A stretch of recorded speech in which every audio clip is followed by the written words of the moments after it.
নমস্কার। যুক্তি তর্ক সঙ্গে অর্কই আপনাদের স্বাগত। আপনাদের সঙ্গে আমি অর্কপ্রভ সরকার। কেন্দ্রীয় স্বরাষ্ট্রমন্ত্রী অমিত শাহ 28 মার্চ তৃণমূল সরকারের 15 বছরের রাজ্যপাটের বিরুদ্ধে চার্জশিট পেশ করবেন। আমি সে বিষয়ে এই প্রতিবেদনে কিছু বলছি না, আগামী দিনে সম্ভব হলে বলবো। বিজেপির আরো 19 জন প্রার্থীর নাম ঘোষণাও বাকি আছে, সেটাও দু একদিনের মধ্যে হয়ে যাবে। কিন্তু আজকে আমার প্রতিবেদনের বিষয়বস্তুর মধ্যে এগুলো একটাও নেই। যেটা আছে সেটা হচ্ছে দিদিমণির নানাবিধ বক্তব্য। তার আগে জানিয়ে রাখি, বাসন্তী থানার ওসিকে কমিশন সাসপেন্ড করেছে এবং একই সঙ্গে তার বিরুদ্ধে বিভাগীয় তদন্তের সুপারিশ করেছে এবং রাজ্যের প্রতিটি থানার ওসি আইসিদের কমিশন দর্তহীনভাবে জানিয়ে দিয়েছে যে যে দুষ্কৃতীরা বিগত নির্বাচনগুলোতে অশান্তির সঙ্গে জড়িয়েছিল তাদেরকে এবার খোলা ছুট দেয়া চলবে না। 2, জামিন অযোগ্য ওয়ারেন্টগুলো 10 দিনের মধ্যে কার্যকর করতে হবে। বাসন্তী থানার ওসি ভীষণই রকম অনুপ্রাণিত বোঝাই যাচ্ছে। তার কারণ ওখানে মিছিল হবে, প্রচার হবে, গন্ডগোল হতে পারে, তার কাছে হয়তো আগাম খবর ছিল, কেন্দ্রীয় বাহিনীও ছিল, কিন্তু তিনি কেন্দ্রীয় বাহিনীকে মোতায়েন করেননি। এই যে অনুপ্রাণিত আধিকারিক, কমিশনের নির্দেশ মানব না, পুলিশ কর্মীরা জখম হয়েছেন। রাজ্যের বিভিন্ন থানার ওসি আইসি যারা মনে করছেন যে কমিশনের নির্দেশকে বৃদ্ধাঙ্গুষ্ঠ দেখাবো, তারা ভুল করছেন। আপনারা নিজেদের দায়িত্ব পালন করুন, কেউ আপনাদের কেশাগ্র স্পর্শ করবে না।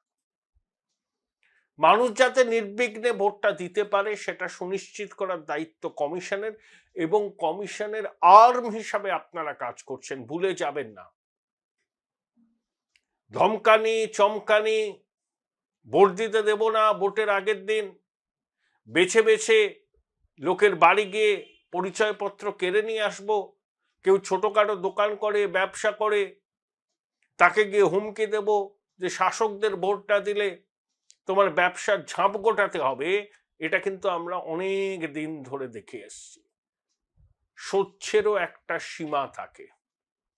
যে সরকার 15 বছর ধরে দাবি করে 100টা প্রকল্প নিয়েছে মানুষের জন্য, সেই সরকারের কোনো ভয় পাওয়াই উচিত নয়।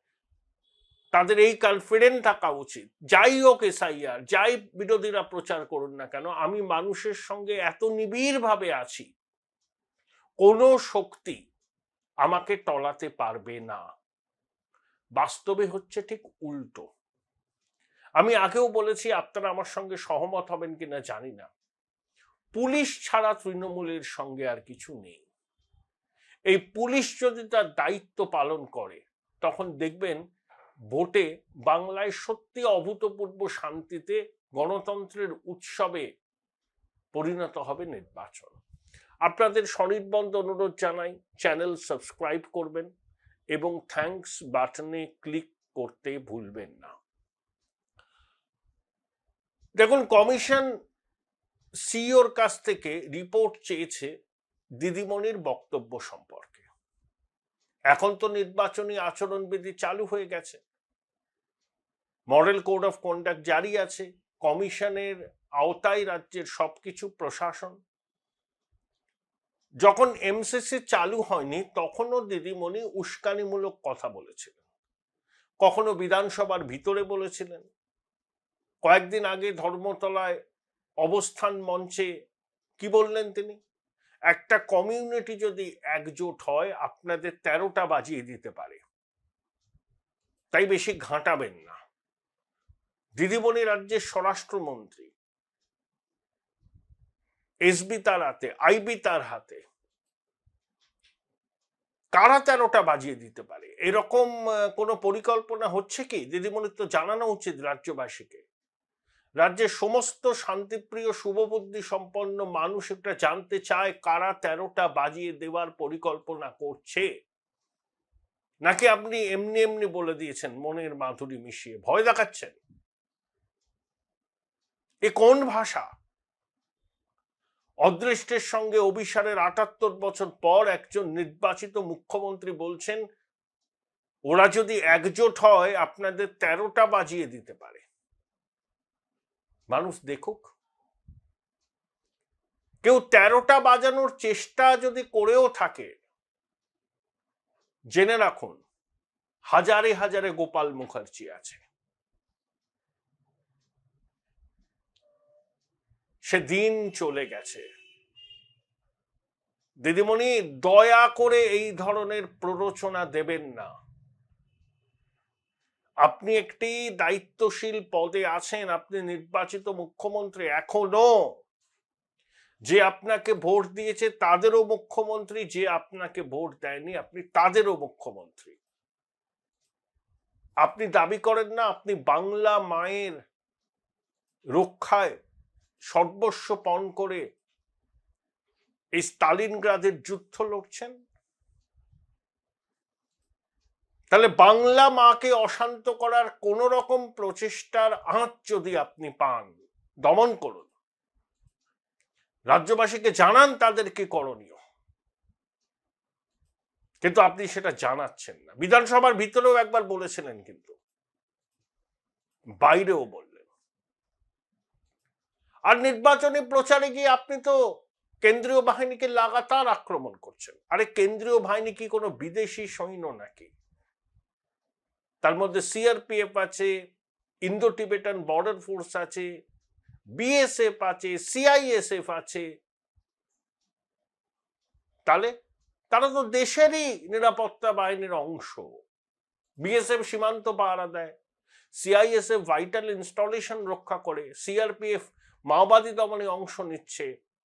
আপনি তাদের দিকে আঙুল তুলছেন, বলছেন ভোট লুট যদি করতে আসে মা বোনেরা তৈরি থাকবেন, বুথ রক্ষা করবেন, হাতা খুন্তি নিয়ে বেরিয়ে প্রতিরোধ করবেন। আরে বুথ রক্ষা করবে কেন্দ্রীয় বাহিনীর জওয়ানরা, আপনার দলীয় ক্যাডাররা নন। ভোটটা নির্বিঘ্নে তখনই হবে যখন প্রশাসন তার দায়িত্ব পালন করতে পারবে। আপনি উস্কানি দিচ্ছেন কেন বাংলার মা বোনেদের যে হাতা খুন্তি নিয়ে বেরিয়ে আসুন? কিসের ভয় আপনার? অতীতেও আপনি এই কাণ্ড করেছেন। যখনই ভোট আসে তখনই আপনি মানুষকে উস্কানি দেন, এবারও দিচ্ছেন। ধরুন তো কেন্দ্রীয় বাহিনীর জওয়ানদের মধ্যে পুরুষের সংখ্যাই বেশি, মহিলারাও থাকে। যদি আপনার এই প্ররোচনায় মাতৃশক্তি হাতা খুন্তি নিয়ে বেরিয়ে আসে, কেন্দ্রীয় বাহিনীর কাজে বাধা দেয়, কেন্দ্রীয় বাহিনী তখন কি করবে? তার তো বল প্রয়োগ করতে পারবে না। মাতৃশক্তির বিরুদ্ধে কিভাবে বল প্রয়োগ করবে? আপনি চাইছেনটা কি?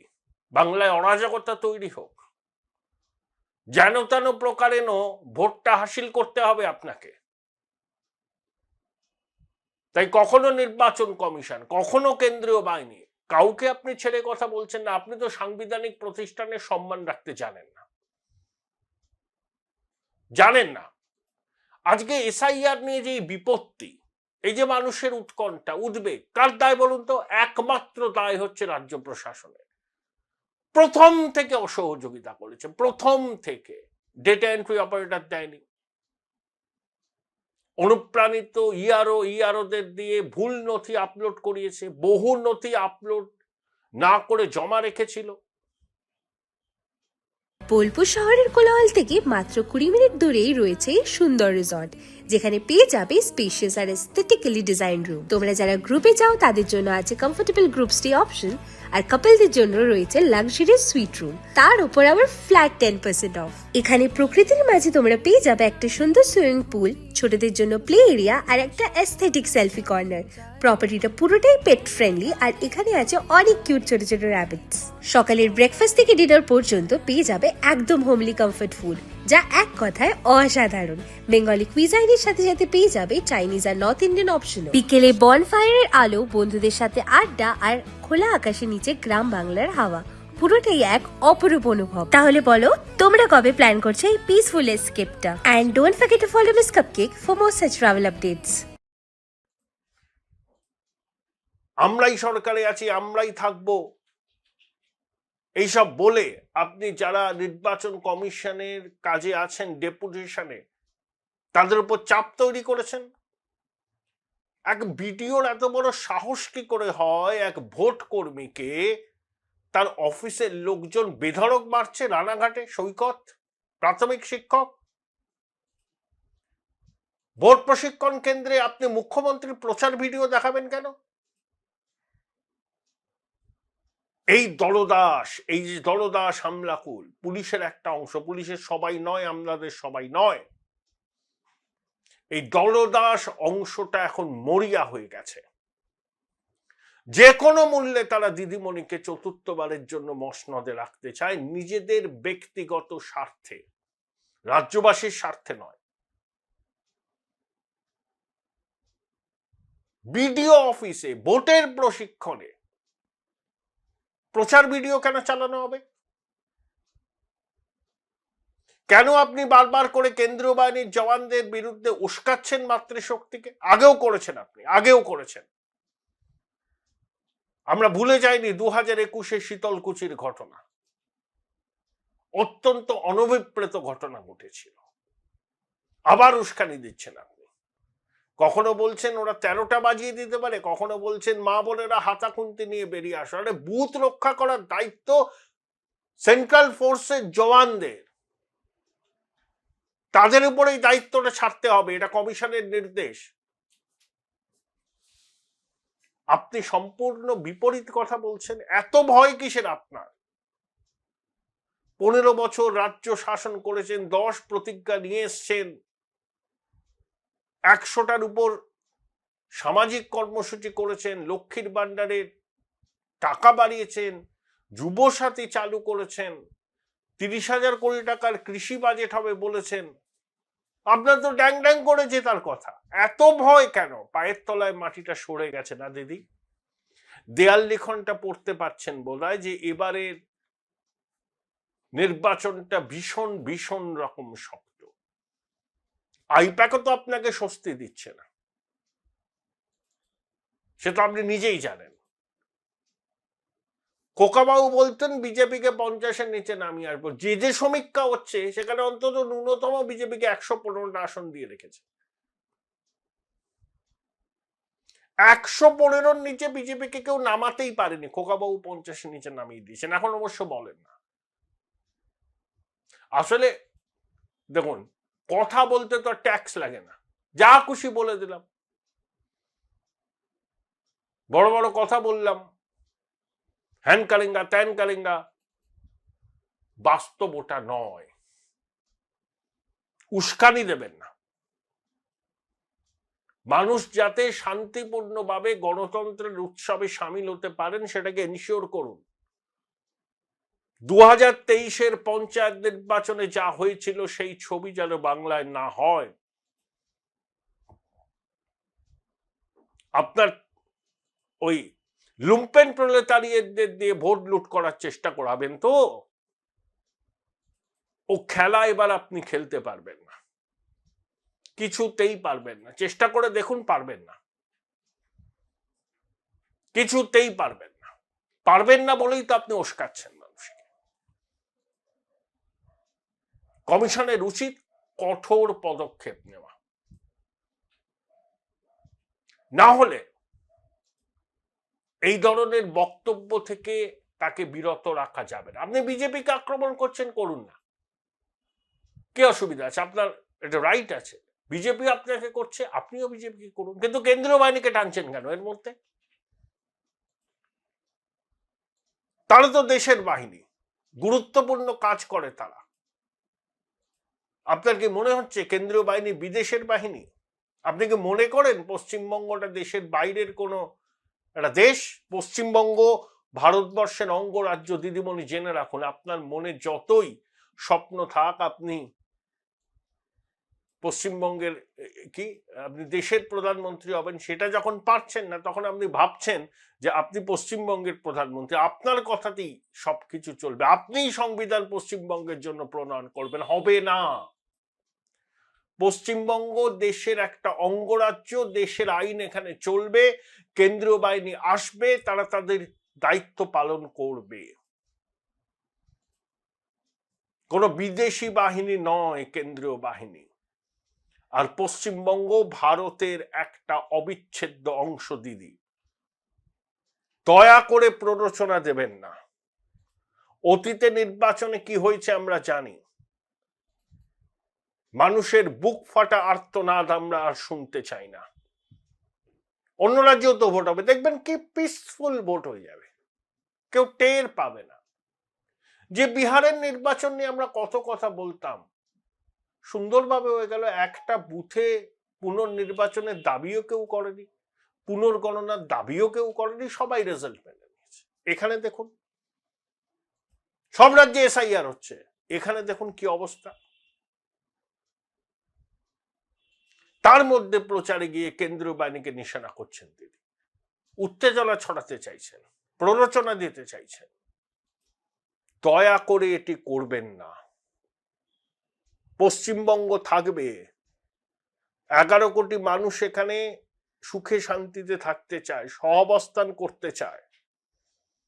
আপনি আজ রাজ্য পার্টি আছেন, কাল থাকবেন না, কিন্তু রাজ্যটা থাকবে, আমরা থাকবো। দয়া করে এমন কিছু করবেন না, এমন উস্কানি দেবেন না ভোটের প্রচারে গিয়ে যার অভিঘাত সুদূর প্রসারী হয়।